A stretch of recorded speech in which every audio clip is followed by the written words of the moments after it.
तो सत्ता की शुरुआत में बात अमेरिका की, जहां इस वक्त कुछ गृह युद्ध वाले हालात बने हुए हैं। पिछले 4 दिन से अमेरिका के लॉस एंजलिस शहर से आगजनी, पथराव और लूटपाट वाले वीडियो ट्रेलर सामने आ रहे हैं। बार बार सीज फायर का क्रेडिट लेने वाले ट्रंप के अमेरिका का एक शहर दंगों में आग में जल रहा है। हालात ये हैं कि अब ट्रंप को अपनी सेना के कमांडो सड़क पर उतारने पड़े हैं। 4 दिन से लॉस एंजलिस की सड़कों पर जिस तरह का दगदर हो रहा है उसे गृह युद्ध जैसा बताया जा रहा है। पिछले 4 दिनों से हिंसक प्रदर्शन हो रहे हैं, गाड़ियों में आग लगाई जा रही है, दुकानों में लूटपाट की जा रही है। सुपर पावर अमेरिका के लिए संकट कम होने की बजाय बढ़ता ही जा रहा है। एक तरफ दंगे हैं तो दूसरी तरफ राजनीतिक हलचल भी बहुत तेज है। कैलिफोर्निया के गवर्नर गैविन न्यूसम ने ट्रंप को खुली चुनौती दे दी है। राष्ट्रपति डोनाल्ड ट्रंप ने लॉस एंजलिस में हालात को काबू करने के लिए नेशनल गार्ड्स को भेजा है, लेकिन ये फैसला अब ट्रंप के लिए ही मुसीबत बन चुका है। वैसे ट्रंप का ये ट्रैक रिकॉर्ड रहा है कि वो पहले बिना सोचे समझे फैसले लेते हैं और फिर उसमें फंस जाते हैं। ट्रंप की इस नई परेशानी का पूरा सच आपको बताएंगे। पहले तस्वीरों से आप देखिए कैसे अमेरिका का एक शहर लगातार चौथे दिन भी धुआं है। ट्रंप सरकार की डिपोर्टेशन पॉलिसी का विरोध कर रहे लोगों ने गाड़ियों में आगजनी की। इन तस्वीरों में कैसे कुछ लोग पहले गाड़ी पर तेल छिड़कते हैं और फिर उसमें आग लगा देते हैं। कुछ ही देर में गाड़ी पूरी तरह जलकर राख हो जाती है। जलते लॉस एंजलिस का अब ये दूसरा वीडियो भी देखिए। प्रदर्शनकारियों की भीड़ सड़क पर है और इनके निशाने पर गाड़ियां हैं। जैसे ही इन्हें कोई गाड़ी दिखती है उसमें तुरंत आग लगा दी जाती है। सड़क पर आगजनी से दहशत का माहौल है। इस हिंसा और आगजनी की आड़ में जमकर लूटपाट भी की जा रही है। प्रदर्शनकारी दुकानों से सामान लूट रहे हैं। ऐसा ही एक वीडियो सामने आया है जिसमें प्रदर्शन कर रहे लोग दुकान से सामान लूटकर भागने की कोशिश कर रहे हैं। इसी दौरान पुलिस और नेशनल गार्ड इन्हें पकड़ने की कोशिश करते हैं। एक के बाद एक ऐसे कई वीडियो सामने आए हैं जो ये बता रहे हैं कि हालात अब भी नियंत्रण में नहीं हैं। सड़कों पर अभी भी प्रदर्शनकारी जमा हैं और लॉस एंजलिस अभी भी पूरी तरह शांत नहीं हुआ है। हिंसा कर रहे लोगों से निपटने के लिए सड़कों पर नेशनल गार्ड तैनात है। आंसू गैस से प्रदर्शनकारियों को हटाने की कोशिश की जा रही है। गंभीरता का अंदाजा आप इस बात से लगा सकते हैं कि पहले ट्रंप प्रशासन ने 2000 नेशनल गार्ड को तैनात किया, लेकिन जब हालात नहीं संभले तो 2000 नेशनल गार्ड और भेजे गए। अब ट्रंप प्रशासन ने 700 मरीन कमांडो को भी तैनात कर दिया है। सोचिए, जिन मरीन कमांडो का काम सेना के बड़े ऑपरेशंस को अंजाम देना है, वो लॉस एंजलिस की सड़कों पर प्रदर्शनकारियों से निपटने के लिए तैनात हैं।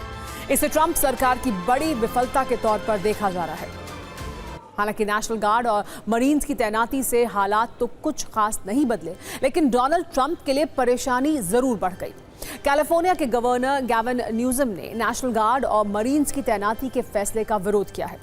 कैलिफोर्निया प्रशासन की तरफ से ट्रंप प्रशासन के खिलाफ याचिका दायर की गई है, जिसमें डोनाल्ड ट्रंप प्रशासन पर असंवैधानिक से नेशनल गार्ड की तैनाती का आरोप लगाया गया है। गवर्नर गैविन न्यूसम ने कहा है कि ट्रंप ने बिना किसी अनुरोध के मरीन्स और नेशनल गार्ड को तैनात करने का ऑर्डर दिया है। उनका कहना यह है कि ट्रंप इस तरह के फैसले लेकर तानाशाही कर रहे हैं, जबकि ट्रंप प्रशासन का कहना है कि लॉस एंजलिस की शांति के लिए ये महान निर्णय लिया गया है।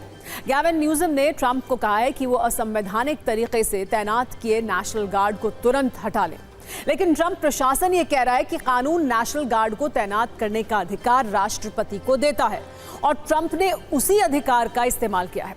गवर्नर गैविन न्यूसम आशंका जता रहे हैं कि ट्रंप अपने राजनीतिक हितों के लिए मामले को और भड़काना चाहते हैं, जबकि ट्रंप ये कह रहे हैं कि न्यूसम दंगे रोक पाने के योग्य नहीं है।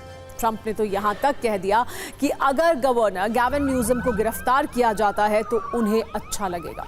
इसका जवाब देते हुए गैविन न्यूसम ने कहा है कि वो अमेरिका के लोगों को अपनी ही सेना से धमकाने की मूर्खता का विरोध करते हैं। डोनाल्ड ट्रंप को तुरंत पीछे हटना होगा और अपने अवैध आदेश को तुरंत वापस लेना होगा। दोनों तरफ से हो रही इस बयानबाजी पर आप पहले ये रील देखिए, फिर आपको इस विवाद की वजह भी बताएंगे।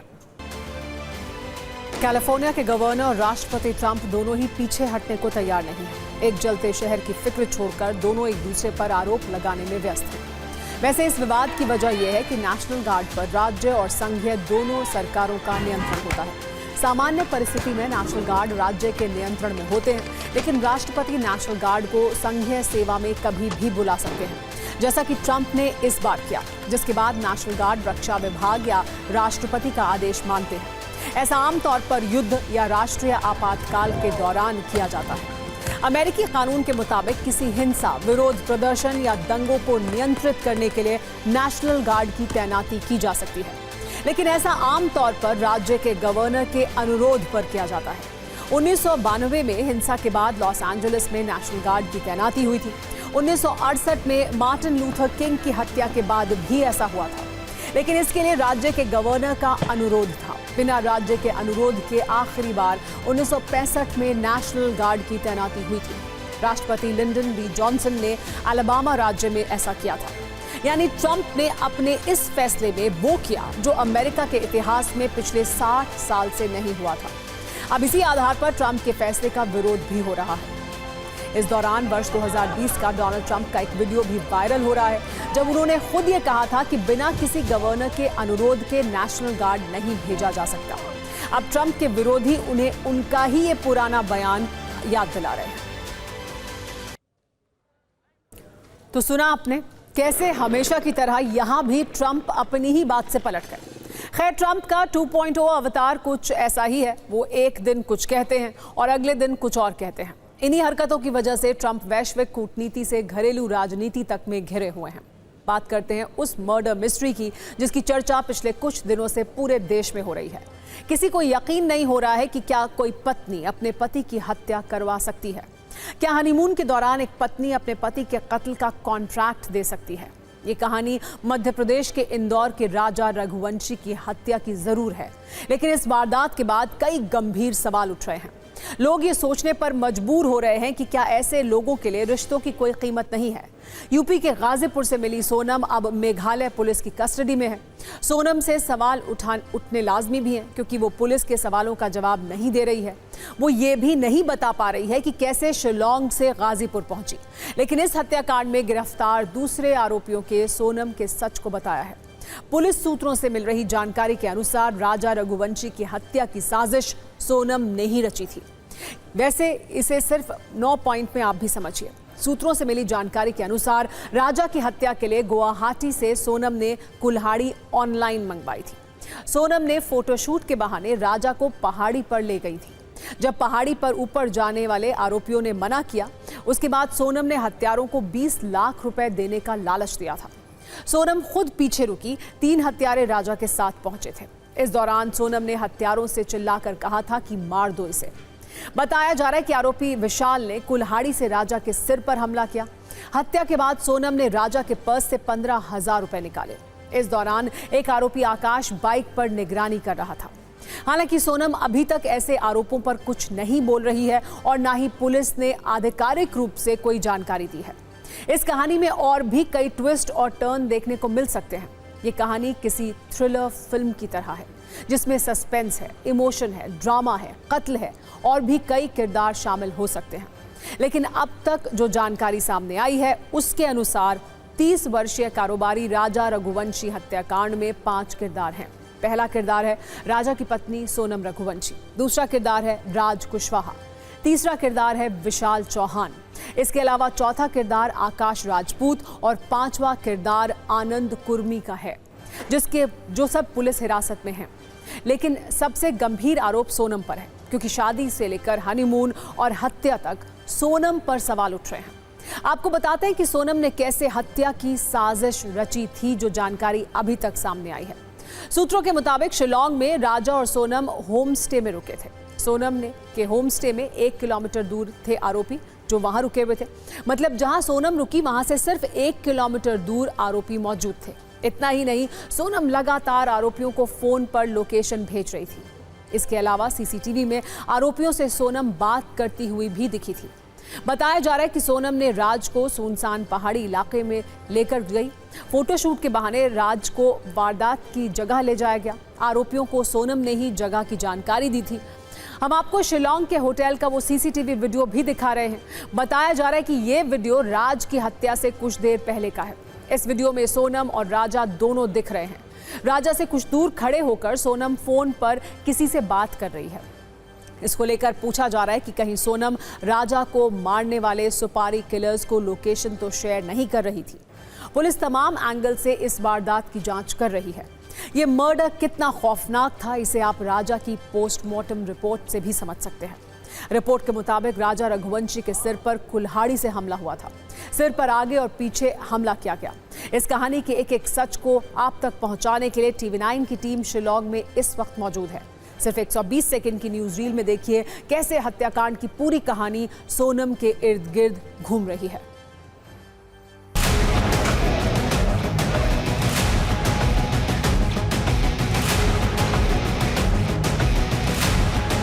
सारी साजिश सोनम ने रची और ये सारी साजिश इसी मन्हा होटल के सीसीटीवी में कैद हुई कि कैसे सोनम सुपारी किलर्स को, अपने प्रेमी राज कुशवाहा को एक एक डायरेक्शन दे रही है, एक एक जानकारी दे रही है कि वो लोग अब कहां हैं और यहां से कितनी दूर वो लोग आगे जाएंगे। यही वो मन्हा होटल है जहां पर आखिरी बार राजा रघुवंशी जिंदा नजर आया है इस होटल के सीसीटीवी में, और यही वो होटल है जिसके सीसीटीवी के आधार पर पुलिस ने कातिल मास्टरमाइंड पत्नी सोनम को गिरफ्तार किया है।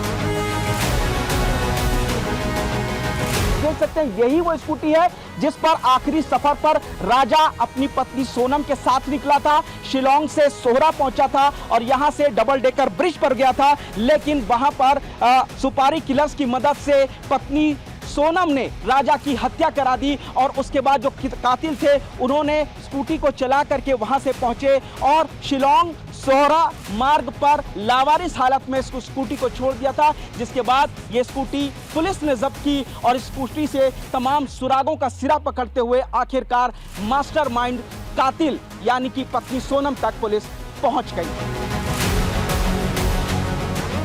Also seeking the apology from the family of Sonam and also from the family of the Raja Raghuvanshi, because they have really tarnished the image of the Meghalaya. That's why we are the people of Meghalaya. We demand the apology, or otherwise we have to file the defamation case against them. 3 आरोपियों को 7 दिन का transit permit मिला है और आज भी जो चौथा आरोपी है आनंद, उसका भी 7 दिन का ट्रांजिट परमिट मिल चुका है 16 तारीख तक का। अब इन चारों को लेकर शिलांग पुलिस इन्वेस्टिगेशन के पॉइंट ऑफ व्यू से लेकर अब शिलांग रवाना होगी। सोनम ने धक्का नहीं दिया। सोनम ने जो 3 लोग जो थे 3 लोग उठा के फेंक रहे थे पहले नीचे खाई में, तो 3 लोगों से उठा के फेंकना इम्पॉसिबल लगा था क्योंकि राजा थोड़ा हेवी हो चुका गिरने के बाद में, तो उसके बाद सोनम ने उठा के इसको साथ में, तीनों लोगों के साथ में मिलकर सोनम ने उठा के फेंका नीचे खाई में इसको। ये पुलिस ने आपको कंफर्म हमारे को। अब आपको मेघालय पुलिस का वो प्रश्न पत्र दिखाते हैं जो सोनम के लिए तैयार किया गया था। इसमें कई तीखे सवाल हैं जिसका जवाब सोनम देने से बच रही है। सोनम से पहला सवाल ये पूछा गया कि आपने राजा के साथ मेघालय का हनीमून कब प्लान किया था। दूसरा सवाल और भी गंभीर है, वापसी का टिकट क्यों नहीं बुक किया था, क्या ये पहले से योजना का हिस्सा था। अगला सवाल ये कि क्या आपने राज कुशवाहा के साथ मिलकर राजा की हत्या की साजिश रची थी। पुलिस ने बताया कि एन्क्रिप्टेड ऐप चैट से पता चलता है कि आप हनीमून के दौरान भी राज के संपर्क में थी। आप दोनों किस बारे में बात कर रहे थे, आपकी लाइव लोकेशन आरोपी व्यक्तियों के साथ आप क्यों साझा कर रही थी। ये भी पूछा कि 23 मई को मावलाखियात में राजा 3 हिंदी बोलने वाले पुरुषों के साथ देखा गया था, क्या आप उनके बारे में कुछ बता सकती हैं। स्थानीय गाइड ने जिन 3 लोगों की पहचान की है, क्या उन्हें आपने या राज ने हायर किया था। राजा का 10 लाख रुपए का सोना गायब है, आपकी ज्वेलरी सुरक्षित है, इस पर आपका क्या कहना है। राजा की मां का कहना है कि वो मेघालय नहीं जाना चाहता था, क्या आपने मेघालय जाने के लिए राजा के साथ जबरदस्ती की थी। ये भी पूछा कि पहले भी आपने इस रिश्ते में रुचि नहीं दिखाई थी, फिर शादी क्यों की। फिलहाल सोनम हर सवाल पर चुप है। एक तरफ सोनम मेघालय पुलिस की कस्टडी में है, दूसरी तरफ इंदौर में भी पुलिस फुल एक्शन मोड में है।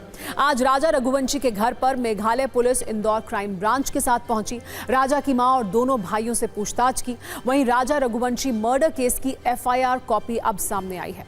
TV9 के पास FIR की कॉपी है जिसके अनुसार राजा की सोने की चेन, सोने की एंगेजमेंट रिंग, शादी की अंगूठी, सोने के ब्रेसलेट और नकदी से भरा हुआ पर्स गायब था। इस पूरी कहानी में 3 मां हैं जो परेशान हैं, अपने अपने दावे कर रही हैं। एक राजा की मां है जिनका कहना है कि सोनम के साथ राजा का रिश्ता पहले से ही ठीक नहीं था, राजा शिलांग नहीं जाना चाहता था। वहीं आरोपी राज की मां का कहना है कि उनका बेटा गलत काम नहीं कर सकता। उधर सोनम की मां का कहना है कि दोनों की सहमति से शादी हुई थी।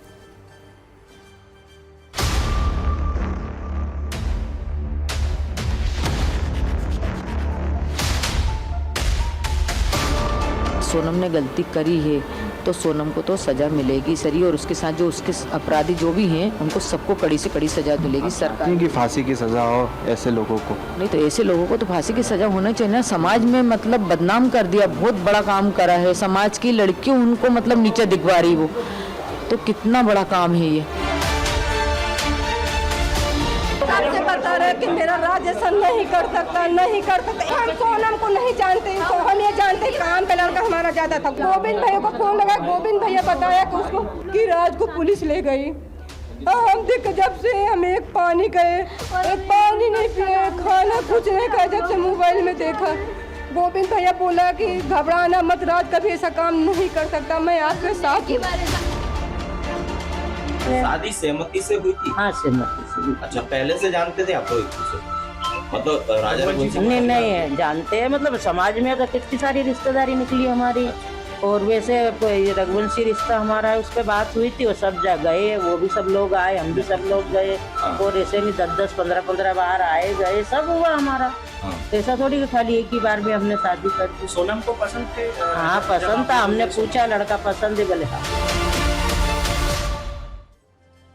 सत्ता में अब आज की राजनीतिक कुंजी, जिसमें एक महाकुंभ 2025 एक बार फिर ट्रेंड कर रहा है, और इसकी वजह है एक मीडिया रिपोर्ट और उस पर विपक्ष के तीखे सवाल यह है कि क्या यूपी सरकार ने महाकुंभ 2025 में भगदड़ के दौरान मारे गए लोगों की संख्या छिपाई?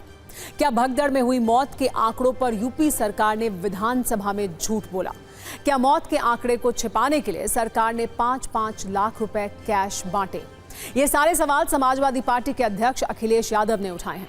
दरअसल एक मीडिया रिपोर्ट में यह दावा किया गया है कि 2025 में प्रयागराज महाकुंभ के दौरान 82 लोगों की मौत हुई थी, जबकि यूपी सरकार का आंकड़ा यह कहता है कि भगदड़ में सिर्फ 37 लोगों की मौत हुई थी।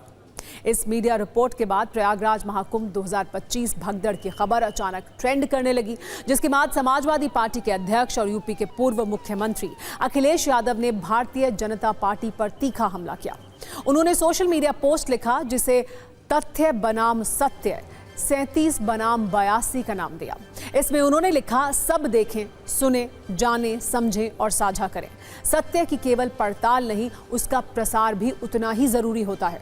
बीजेपी आत्ममंथन करे और साथ ही उनके समर्थक भी कि जो लोग किसी की मृत्यु के लिए झूठ बोल सकते हैं, वो झूठ के किस पाताल पर्वत पर चढ़कर अपने को अपने मिथ्या साम्राज्य का मुखिया मान रहे थे। झूठ आंकड़े देने वाले ऐसे भाजपाइयों पर विश्वास नहीं करेगा।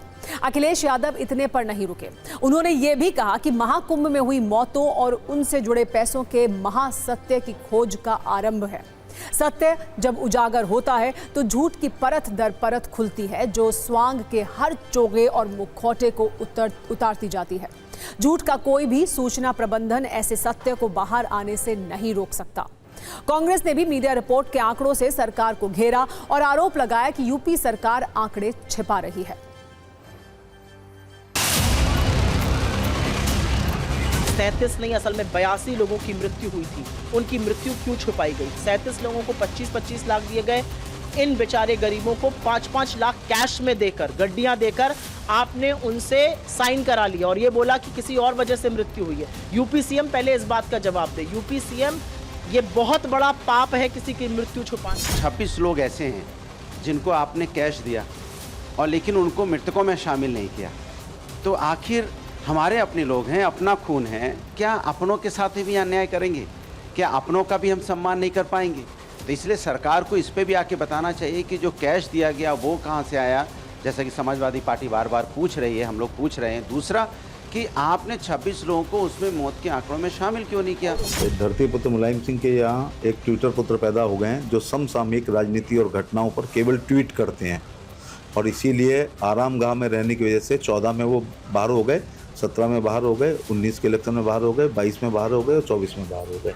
कभी स्टैम्पेड हुआ, कभी आग लगा एक के बाद, तो उस टाइम पे ये सवाल उठा था एक्चुअल डेथ नंबर क्या है, डेथ टोल। आज जब ऐसा कोई फिगर आया तो हो सकता है और भी ज़्यादा है, तो ये तो पूरा ठीक तरह से छानबीन करना पड़ेगा। सिर्फ विपक्ष ही नहीं, इलाहाबाद हाईकोर्ट भी भगदड़ के मामले में योगी सरकार को फटकार लगा चुकी है। 2 दिन पहले इसी मामले की सुनवाई के दौरान हाईकोर्ट ने उत्तर प्रदेश सरकार की काफी क्लास लगाई थी। दरअसल राज्य सरकार और प्रशासन ने भगदड़ में जान गंवाने वाले पीड़ित परिवारों को मुआवजा देने का वादा किया था, लेकिन पीड़ितों का दावा है कि अब तक उन्हें मुआवजा नहीं मिला है। इलाहाबाद हाईकोर्ट के समक्ष जब ये विषय आया तो उन्होंने सरकार के रवैये को ठीक न मानते हुए इसे नागरिकों की तकलीफ के प्रति उदासीन रुख बताया। इलाहाबाद हाईकोर्ट के जज सौमित्र दयाल सिंह और जस्टिस संदीप जैन की बेंच ने योगी सरकार से 2 बड़े स्पष्टीकरण मांगे। पहला, आम नागरिकों को कोई गलती नहीं तो मुआवजा मिलने में देरी क्यों? दूसरा, सरकार कोर्ट को 28 जनवरी को मरने वाले सभी मृतकों और मरीजों का ब्यौरा दे। कोर्ट ने टिप्पणी उदय प्रताप सिंह नाम के एक शख्स की याचिका पर की। याचिका पर अगली सुनवाई 18 जुलाई को होगी। दरअसल इसी वर्ष 29 जनवरी को मौनी अमावस्या के दिन प्रयागराज महाकुंभ में भगदड़ हुई थी। संगम नोस पर हुई भगदड़ में सरकार ने 37 लोगों के मारे जाने की पुष्टि की थी। पीड़ित परिवारों के लिए सरकार ने 25-25 लाख रुपए के मुआवजे का ऐलान किया था, लेकिन अब एक मीडिया रिपोर्ट में यह दावा किया गया है कि ऐसे और मृतक हैं जिनका मृतक लिस्ट में नाम नहीं है। वैसे विपक्ष के हमले से अलग मोदी सरकार के 11 वर्ष पूरे होने पर आज देश भर में बीजेपी के मुख्यमंत्रियों ने प्रेस कॉन्फ्रेंस की। यूपी के सीएम योगी, राजस्थान में भजनलाल शर्मा, दिल्ली की सीएम रेखा गुप्ता समेत अलग अलग राज्यों के सीएम ने मीडिया से बात की और ये कहा कि एक भारत श्रेष्ठ भारत की परिकल्पना साकार हुई है और परिवारवाद और भ्रष्टाचार से मुक्ति मिली है।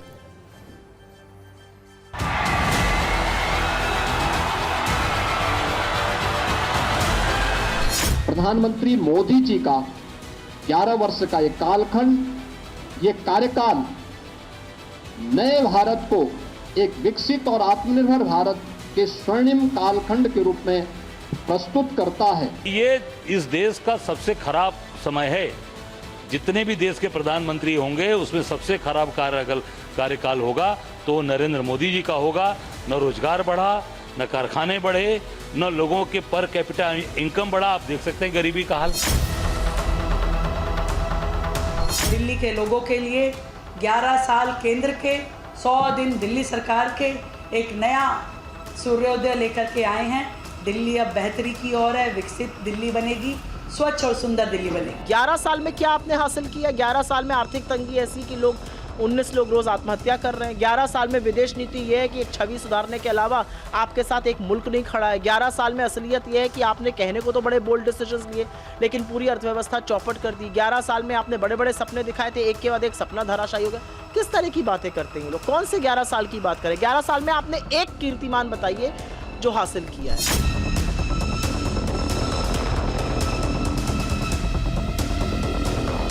इन्हीं 11 वर्षों में ही नागरिकता संशोधन कानून, 3 तलाक की कुप्रथा और बेटी बचाओ बेटी पढ़ाओ अभियान, वक्फ संशोधन अधिनियम 2025, अनेक युग क्रांतिकारी कदम ये उठाए गए हैं। सरकार के तो काम ये अभी है कि अपना ढिढोरा पीटना, सारे श्रेय कमाना, क्योंकि हमारा देश की हालत क्या है हिंदुस्तान के आम लोग भली बात ये जानकारी है। 11 वर्ष भारत के लिए परिवर्तन, प्रगति और गौरव के वर्ष हैं। सत्ता की अगली खबर पाकिस्तान से है, जो आतंक को पालने में इतना व्यस्त है कि उसे पता ही नहीं चल पा रहा है कि वो कर्ज में कितना दब चुका है। कल पाकिस्तान में इकोनॉमिक सर्वे पेश हुआ, जिसमें पाकिस्तान के कर्ज की जो तस्वीर सामने आई उससे दुनिया में पाकिस्तान की आतंकी देश के साथ एक और छवि बनी है, जिसे आप कर्ज प्रधान देश भी कह सकते हैं। इन कर्ज के जाल के बीच थोड़ी देर पहले पाकिस्तान सरकार ने अपना बजट पेश किया है, जिसकी डिटेल अभी आनी बाकी है, लेकिन ये जानकारी हमें मिल रही है कि पाकिस्तान ने अपने खर्चों में तो कटौती की है, पर आतंक को पालने और भारत से युद्ध लड़ने के लिए रक्षा बजट 20% बढ़ाया है। आतंक को पालने और भारत से लड़ने के लिए पाकिस्तान रक्षा बजट तो बढ़ा रहा है, लेकिन सच यह है कि पाकिस्तान भारत की तुलना में कहीं नहीं है। कहीं नहीं मतलब कहीं नहीं। वैसे तो भारत पाकिस्तान की तुलना बेमानी है, लेकिन पाकिस्तान हमारा पड़ोसी है और आतंक की सबसे बड़ी फैक्ट्री है, इसलिए वक्त वक्त पर उसे आईना दिखाना जरूरी है। अगर अत्यधिक गरीबी की बात करें तो भारत में ये 5.3% है, जबकि पाकिस्तान में ये 3 गुना यानी 16.5% है। भारतीय अर्थव्यवस्था जापान को पीछे छोड़कर दुनिया की चौथी सबसे बड़ी अर्थव्यवस्था बन चुकी है। दूसरी तरफ पाकिस्तान की अर्थव्यवस्था IMF पैकेज से चल रही है। पाकिस्तान की अर्थव्यवस्था पूरी तरह से कर्ज के पैसों पर टिकी हुई है। उसने IMF से 25 बार बेल आउट पैकेज लिए हैं, जिनकी कुल राशि 44.57 अरब डॉलर है। इतनी बार बेल आउट दुनिया में किसी देश ने नहीं लिया है। इसके अलावा वर्ल्ड बैंक, एशियाई विकास बैंक और इस्लामिक विकास बैंक से 38.8 अरब डॉलर का कर्ज लिया है। चीन से 25 अरब डॉलर से ज्यादा और यूरो बॉन्ड जैसे कर्जदाताओं से 7.8 अरब डॉलर का कर्ज लिया है। सऊदी अरब, UAE और पेरिस क्लब से भी पाकिस्तान कर्ज लेता रहा है। पाकिस्तान एक कर्ज प्रधान देश है जो दुनिया से उधार लेकर चलता है। पाकिस्तान को कर्ज लेने की लत 1958 में तब लगी जबकि आज़ादी के 11 वर्ष पूरे हुए थे। तब वो पहली बार IMF के पास गया। यही वो शुरुआत थी जहां से पाकिस्तान कर्ज प्रधान देश बनने की राह पर चल पड़ा। 2025 में पाकिस्तान की आज़ादी के 78 वर्ष के बाद पाकिस्तान का कुल विदेशी कर्ज 76 खरब पाकिस्तानी रुपए से अधिक हो चुका है।